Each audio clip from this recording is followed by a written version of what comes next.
네, 반갑습니다. 새벽이라 조금 정신이 없으시죠? 우리 함께 말씀을 나누면서 우리가 교회를 위해서 어떻게 기도해야 할지 함께 고민하며 함께 기도하는 시간이 되기를 소망합니다.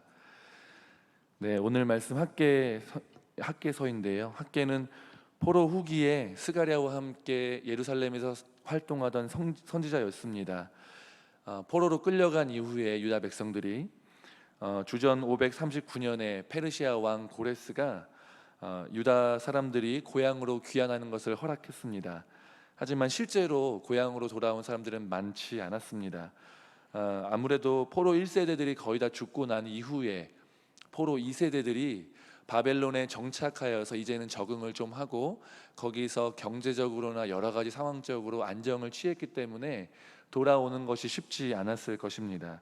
간단한 일이 아니었을 것입니다. 그렇기 때문에 돌아오는 귀한 명령이 떨어졌음에도 생각보다 많은 인원이 돌아오지는 않았습니다. 이런 상황에서 귀환한 스룹바벨은 주전 536년에 성전을 재건하기 위해서 성전 지대를 놓게 됩니다. 이제 그 전에 성전이 파괴되었기 때문에 성전 지대를 놓고 성전 재건을 시작하는데, 이 성전 재건 사업은 외부적 핍박 때문에 순탄하게 진행되지 못했고 또 소강 상태에 접어들게 되었습니다.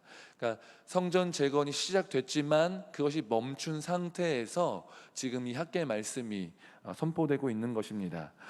이 성전 재건이 중단되자 포로 후기 공동체, 이제 포로에서 귀환한 이 공동체는 성전 건축보다 자신들의 집을 세우고 또한 농사 짓는 일에 우선순위를 두기 시작했습니다. 이런 상황에서 하나님께서 학개를 보내셔서 오늘 말씀을 선포하면서 하나님께서 성전 재건을 독려하시기 시작하셨습니다.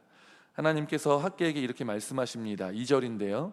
이 백성이 말하기를 여호와의 전을 건축할 시기가 이르지 아니하였다 하느니라. 하나님께서 이 말씀을 하시는 이유는 이렇게 말하는 성전 건축할 시기가 이르지 아니하였다라고 말하는 그 사람들의 말이 지금 잘못됐다라고 이야기하시는 것입니다. 그러시면서 4절에서 말씀하시는데요. 이 성전이 황폐하였거늘 너희가 이때 판벽한 집에 거주하는 것이 옳으냐. 판벽한 집이라는 단어는 여기에 쓰인 단어는 덮개 혹은 지붕을 의미합니다. 그러니까 그 너희가 지금 판벽한 지붕도 있고 벽도 온전하게 있는 집에 살고 있는데, 사실 그 당시에 이제 많은 건물들이 파괴되어서 집을 이렇게 다시 지붕을 놓고 그 벽을 놓는 것이 당연히 해야 될 일이었음에도 불구하고 하나님께서 너희가 지금 이런 일이 옳으냐라고 물으십니다. 이것은 하나님의 성전, 하나님의 집인 성전이 파괴되었는데 너희가 지금 그런 집을 짓고 너희들의 삶에 집중하는 것이 옳으냐라고 물으시는 것입니다. 근데 이것은 단순히 내 집은 지금 이렇게 허름한데 너희의 집은 그렇게 깨끗하고 완비되어서 이렇게 된 것이 그 옳으냐라고 말하는 것이 아닙니다. 그러니까 내 집은 이렇게 이런데 너희 집은 멀쩡하다, 지금 질투가 나셔서 이런 말씀을 하시는 것이 아니라 성전이 재건되어야 되는 시기에 성전 건축은 지금 때가 아니라고 얘기하고 너희들의 삶에 집중하고 있는 지금 너의 삶이 잘하고 있는 것이냐라고 물으시는 것이죠. 그러니까 집을 건축하거나 농사를 짓거나 이렇게 하는 일은 당연히 해야 되는 일이지만 그 일상생활을 포기하라는 얘기가 아니라 지금은 그것보다도 하나님의 성전을 재건해야 될 시기다라고 말씀하시는 것입니다. 그렇다면 성전 재건이 왜 중요하냐라는 것입니다. 우리의 삶이 윤택해지는 것이 싫으셔서 그랬을 것 같지는 않습니다. 포로 귀한 공동체의 집보다 성전이 더 누추하기 때문에 그것 때문에 기분이 나쁘셔서 얘기하는 것 같지도 않습니다. 하나님은 집이 필요하신 분이 아니십니다. 하나님이 집이 필요하신 분이 아니심에도 불구하고 성전을 만들게 하시고 또 무너진 성전을 재건하라고 하신 이유는 전적으로 우리를 위함입니다.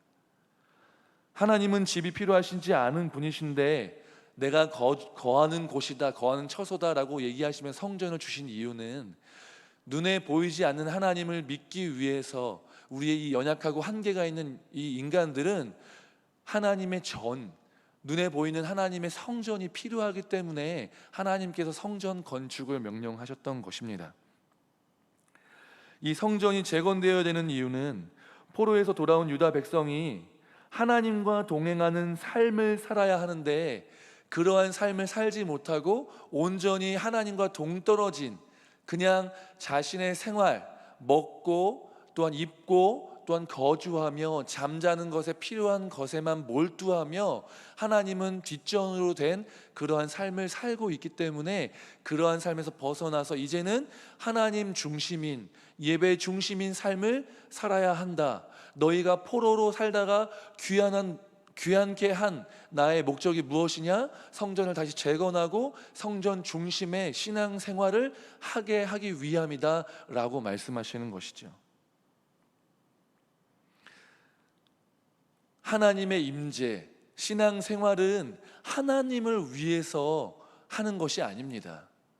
우리가 하나님을 위하여서 신앙 생활을 해드리는 것이 아니라, 우리가 하나님이 없으면, 신앙생활이 없으면, 하나님의 임재와 하나님의 동행이 없으면 우리의 인생이 비참하고 우리의 인생이 거룩한 삶을 살지도 못하고 죄에 빠져서 죽음 가운데 치닫는 그런 불쌍한 인생이기 때문에 우리에게 하나님이 필요한 것입니다. 성전이 필요한 것도, 예배가 필요한 것도, 하나님 중심인 삶이 필요한 것도 우리의 인생 때문임을 기억하셔야 합니다. 우리의 삶에서 가장 필요한 것은 하나님의 임재 또는 하나님의 동행입니다. 그래야 우리는 가장 인간답게, 가장 하나님이 원하시는 대로 죄 가운데서 동떨어진 채로 하나님이 기뻐하시는 삶을 살 수 있는 것입니다. 그래서 하나님은 성전 재건을 명령하셨습니다. 그런데 우리에게 가장 필요한 것이 하나님의 임재이며 동행인 것을 알지 못하는 인생은, 이 불쌍한 인생은 성전 재건이 멈추자 자기 자신의 삶에만 몰두하고, 내가 입고 이 땅에서 입고 먹고 또한 거주하며 사는 것, 거기에만 몰두하며 집중하며 살고 있는 것입니다. 하나님은 6절에서 이렇게 말씀하십니다. 너희가 만일 뿌릴지라도 수확이 적으며 먹을지라도 배부르지 못하며 마실지라도 흡족하지 못하며 입어도 따뜻하지 못하며 일꾼이 삭슬 받아도 그것을 구멍 뚫어진 전대에 넣음이 되느니라. 하나님이 성전 재건을 하지 않고 자신의 집만 재건하고 판벽한 집에 사는 그러한 인생들이 질투가 나서 너희 이제부터 너희가 하는 모든 일은 다 안 될 거야. 너희가 하는 그런 행위들, 입어도 배부르지 못하고 따뜻하지 못하고 또한 일꾼이 삭슬 받아도 그 구멍 뚫어진 전대에 넣음같이 자꾸만 흘러나가고 이렇게 될 거야 라고 말씀하시는 것이 아닙니다. 이렇게 하시는 이유는 우리가 하나님 없이, 성전 재건, 예배 회복 없이 사는 삶을 살 때에 이렇게 자꾸만 뭔가를 해도 안 되는 것을 통해서 내가 왜 이렇게 자꾸만 일을 해도 돈이 안 모이고 뭔가 먹어도 배부르지 않은 것 같고 잠을 자도 피곤한 것 같고 이런 삶이 왜 자꾸 내 삶 가운데 이루어지는가 라고 돌이켜 볼 때에 하나님이 주신 이 말씀을 보고서, 이 말씀을 듣고서, 내가 하나님 없이, 예배 회복 없이, 성전 재건 없이 사는 인생이 이렇게 될 것이라고 하나님 말씀하셨구나. 하나님이 나를 이 말씀을 통해서, 이러한 나의 지금 상황을 통해서 내가 다시 하나님께로 돌이키고 예배 중심인, 성전 중심인 삶으로 회복하기를 원하시는구나 라는 것을 깨닫고 주님께로 돌이키길 원하셔서 이런 말씀을 주셨고 우리에게 이러한 상황을 주셨다라는 것입니다. 그렇기 때문에 우리는 지금 이 상황을 바라보며, 우리에게 주어진 이 삶을 바라보면서 우리에게 가장 중요한 것, 하나님이 원하시는 것이 무엇인지를 돌이켜서 바라보아야 합니다. 무엇인지 깨달아야 합니다. 그것은 바로 성전을 재건하는 일입니다. 그렇다면 우리의 삶 속에서 성전을 재건하는 일은 어떤 일입니까? 바로 예배가 회복되는 것이고 하나님과 동행하는 삶을 사는 것이고 하나님이 기뻐하시는 교회 공동체를 세우는 것이며, 그것을 회복하는 것입니다. 우리에게 이런 일들이 일어나야 되고 우리가 이것을 위해서 달려가야 하고 그럴 때야 우리가 살 수 있고 우리가 온전히 사람답게 살 수 있다는 것을 반드시 기억하시기 바랍니다. 지금 우리의 현실은 어떻습니까? 학계 선지자가 성전 재건을 선포하던 그 당시와 많이 다릅니까? 저는 다르지 않다라고 생각이 듭니다. 코로나로 인해서 대면 예배가 어려웠었고 식사 교제와 소그룹 모임도 어려웠습니다. 수련회에 가서 뜨겁게 하나님을 만나는 것도 힘들었고 선교도 할 수 없었습니다. 쉽지 않았습니다. 그런데 이제는 사회적 거리두기가 끝이 나고 코로나가 아직 남아 있기는 하지만 그것 때문에 교회에 나와서 하나님을 예배하는 일이 어렵지는 않은 상황이 되었습니다. 이제는 수련회에 갈 수도 있고 어떻게 보면 조금 있으면 선교도 갈 수 있을 것 같습니다. 그런데 지금 한국 교회는, 지금 우리 교회는 코로나 이전과 같이 모여서 하나님 만나기를 갈망하고 서로 뜨겁게 교제하며 뜨겁게 사랑하며 또한 열심으로 하나님 만나기를 갈구하면서 더욱더 모이기를 힘쓰는 모습 그대로인지 돌아볼 필요가 있습니다. 우리는 이 회복의 단계에 있는 이 시기를 놓쳐서는 안 됩니다. 하나님께서 회복하기를 원하시는 이때를 놓쳐서는 안 되는 것입니다. 무너졌던 예배가 회복되도록 기도해야 합니다. 각자의 개인의 예배가 회복되도록 기도해야 할 것이고 예배에 나오지 않아서 예배드리지 못하는 그 사람들을 위해서 함께 기도해야 되고 예배의 분위기가 더욱더 뜨겁게 달아오르도록 기도해야 하며 하나님을 향한 사랑이 뜨겁게 다시 한번 회복될 수 있도록 기도해야 합니다. 또한 우리의 신앙을 점검해야 하고 우리의 자녀들이 믿음 가운데 살아가고 있는지 확인하고 우리가 그 믿음의 회복을 위해서 기도해야 하는 시기인 것입니다. 전에 사역하면서 이런 일들이 있었습니다. 물론 코로나 시기였는데요. 한 친구가 부모님도 교회에 나오는 사람이었고 심지어는 중직자였는데 그 친구가 갑자기 교회를 나오지 않는 것입니다. 제가 전화를 했습니다. 부모님이 이제 교회를 당분간 온라인으로 예배를 드렸으면 좋겠다라고 해서 예배를 나오지 못하겠다고 했습니다. 그래서 제가 부모님과 통화를 했습니다. 그 친구가 교회에 나오지 않는 이유가 혹여나 교회에서 코로나에 걸리게 되면 2주 동안 학교와 학원에 나가지 못하기 때문에 당분간 교회를 쉬겠다라는 것입니다. 물론 온라인으로 예배를 드리겠다고는 했습니다. 그리고 실제로 온라인으로 예배를 드렸던 것 같습니다. 하지만 이것은 주객이 전도된 것 아닙니까? 반대로 코로나에 걸리면 교회에 나와서 2주 동안 예배를 드리지 못하니까 학원에 가지 못할 것 같아요 라고 얘기하는 사람은 없었습니다. 오히려 반대로 내가 코로나에 걸리면 학원에 나가지 못하기 때문에 당분간 예배를 온라인으로 드려야 될 것 같습니다 라는 말은 제가 수도 없이 들었던 말들입니다. 코로나 기간 동안에 아이들의 성적 격차가 심화될 것이 걱정되어서 성적이 떨어질 것이 걱정되어서 학원에는 보내고 어떻게 해서든 학원에 나가서 혹은 과외를 붙여서 학교는 나가게 하는데 그 시기에 예배는 나가지 않아도 된다라고 얘기하는 것이 믿지 않는 부모님의 이야기가 아니라 예수님을 믿고 교회에 다니는 부모님의 이야기였습니다. 눈에 보이는 성적이 떨어질 것은 두려워하면서도 눈에 보이지 않지만 정작 더 중요한 영혼의 구원이 달려있는 그 영적인 문제에 있어서는 잠깐 쉬는 것 정도는 괜찮겠지, 온라인으로 예배하는 것 정도는 괜찮겠지라고 여기면서 스스로 예배를 쉬고 스스로 예배를 온라인으로 전향하고 신앙의 문제는 뒷전으로 하는 것들을 경험하면서 많이 안타까웠던 것들을 경험했습니다.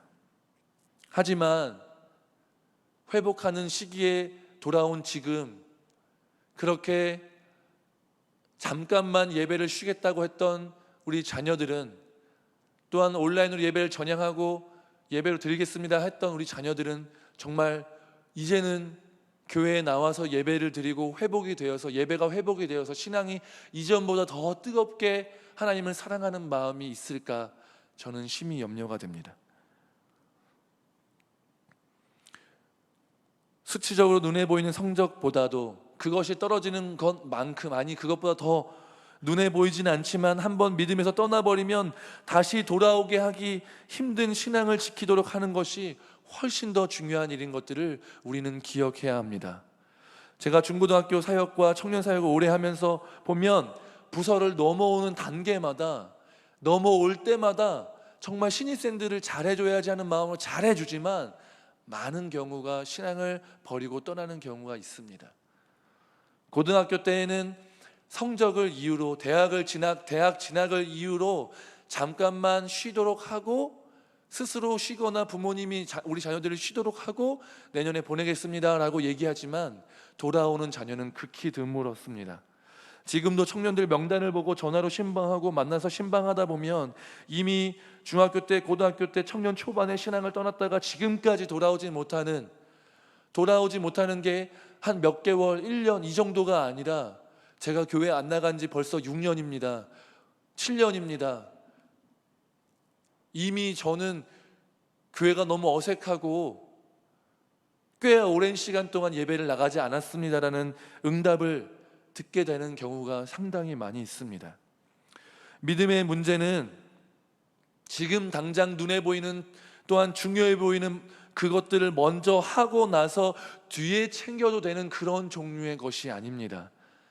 인생을 살면서 인생의 주된 것들을 하면서 부차적으로 따라오는 것의 문제가 아니라 내 영혼의 생명이 달려있는, 내가 정말 천국에 가느냐 지옥에 가느냐, 영원한 생명을 얻느냐 영원한 생명을 얻지 못하고 죽음에 치닫느냐라는 정말 심각한 문제에, 중요한 문제를 다루는 매우 중요한 문제입니다. 이 영적인 문제가 수치적으로 드러나 있지 않기 때문에 이 사람의 영적 상태가 어떤지, 나의 영적 상태가 지금 100점 만점에 몇 점인지 알지 못하기 때문에 너무나도 쉽게 간과되는 경우가 허다한 것을 보게 됩니다. 하지만 하나님과의 관계는 잠깐도 소홀히 여기면 안 되는, 잠깐 소홀히 했다가 영영 정말 하나님을 떠나게 되는 경우가 생길 수도 있는 그런 중차대하고 위험하고도 중요한 문제임을 우리는 심각하게 경계하고 경각심을 가져야 되는 것입니다. 그렇기 때문에 우리 지금 이렇게 기도하는 것이 아니겠습니까? 이 새벽을 깨워서 정말 가까이 살지 않으시는 분들조차도 멀리서 오셔서 이렇게 새벽을 깨워 기도하고, 내 자녀는 교회 학교를 끝냈고 청년부도 끝났고 이미 결혼했지만 그럼에도 불구하고 이렇게 나와서 기도하시는 것 아닙니까? 내 자녀가 아니지만 기도하는 것 아니겠습니까? 내 자녀가 속해 있기 때문에 더욱더 기도하는 것 아니겠습니까? 오랜만에 하게 되는 여름 사역입니다. 오랜만에 수련회를 떠납니다. 신앙을 뜨겁게 갖고 있는 친구들은 이것을 너무 기대하고 있어요. 오랜만에 나가는 것, 그것 자체만으로도 흥분하고 설레어하고 있습니다. 하지만 믿음을 떠나고 믿음이 많이 식은 친구들은 그동안 안 해와서 너무나도 편했던, 그동안 목사님이 야 수련회 가자 이런 얘기 듣지 않아서 좋았던 편했던 시기를 이제 끝내고 이제는 그 얘기를 들을 것 때문에 스트레스를 받고 있을 수 있습니다. 하지만 우리는 그들을 독려하고 그들을 위해서 기도하고 뜨겁게 기도하고 하나님께 매달려서 한 사람이라도 더 하나님을 만나는 그 자리 가운데 나아가서 정말 하나님의 말씀을 듣고 주변에 함께하는 사람들이 뜨겁게 기도해주고 함께 찬양함을 통하여서 예수님과의 만남이 이루어져야 되고 신앙이 회복되어야 되고 예배가 회복되는 놀라운 역사가 이번 여름 가운데 있기를 주님의 이름으로 축복합니다. 그것을 위해서 우리가 간절히 기도해야 합니다.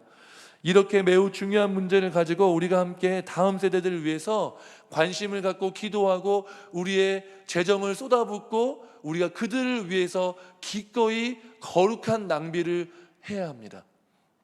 낭비는 부정적인 의미죠. 부정적인 가치를 지닌 단어입니다. 하지만 이 단어가 저는 유일하게 긍정적으로 쓰일 때가 있다고 생각하는데, 그것은 무엇이냐면 사랑이라는 단어에 붙일 때 이 낭비는 정말 더 그 가치가 너무나도 180도 반전된다고 생각됩니다. 사랑에는 낭비가 필요합니다. 사랑하는 데 있어서 효율을 따지면 그것은 진정한 사랑이 아닐 것입니다. 그렇지 않습니까? 사랑하는 사람에게 효율을 따져가면서 정말 아까워하면서 사랑을 베푼다면 그것은 사랑이 아닐지도 모르겠습니다. 우리의 자녀들을, 다음 세대들, 청년들을 위해서 우리가 그들을 위해서 사랑을 쏟아부을 때, 재정과 기도와 마음을 쏟아부을 때 낭비한다 싶을 정도로 대가를 바라지 않고 돌아올 것들을 기대하지 않고 그냥 무한정 퍼줘야 그것이 바로 낭비하는 사랑이 아니겠습니까? 우리가 이런 낭비하는 사랑을 할 수 있는 이유가 무엇입니까? 하나님이 나를 향해서 그렇게 낭비하듯이 예수 그리스도를 쏟아부었기 때문에 가능한 것입니다.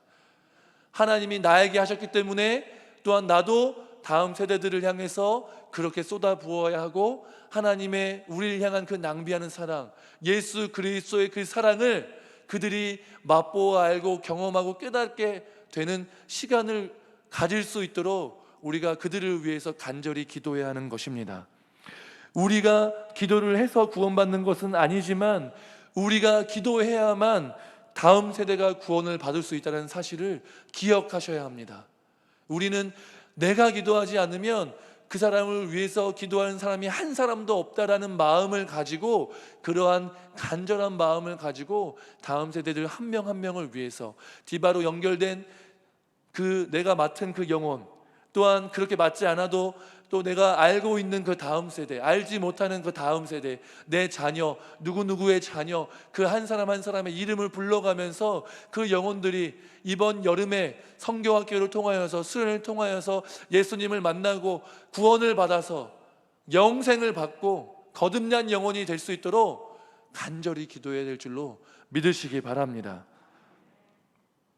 이번 한 번만 기도하지 마시고 오늘 뜨겁게 기도하시고, 오늘 집에 돌아가셔서 각자의 골방에서, 또한 내일도, 또한 내일이 끝나고 이번 주 여름 사역을 위한 특별 새벽 기도가 끝나고 나서도 각자의 골방에서 새벽마다, 주일마다 다음 세대들을 위하여서, 나의 신앙생활을 위하여서, 이번 여름이 정말 날씨만 뜨거운 것이 아니라 우리 다음 세대들이 하나님을 뜨겁게 만나는 시간이 되도록 하나님을 향한 사랑, 그 뜨거운 사랑을 경험하고 돌아올 수 있게 해달라고 그렇게 간절한 마음으로 기도하는 한 주간, 또한 이번 여름이 되기를 주님의 이름으로 축복합니다.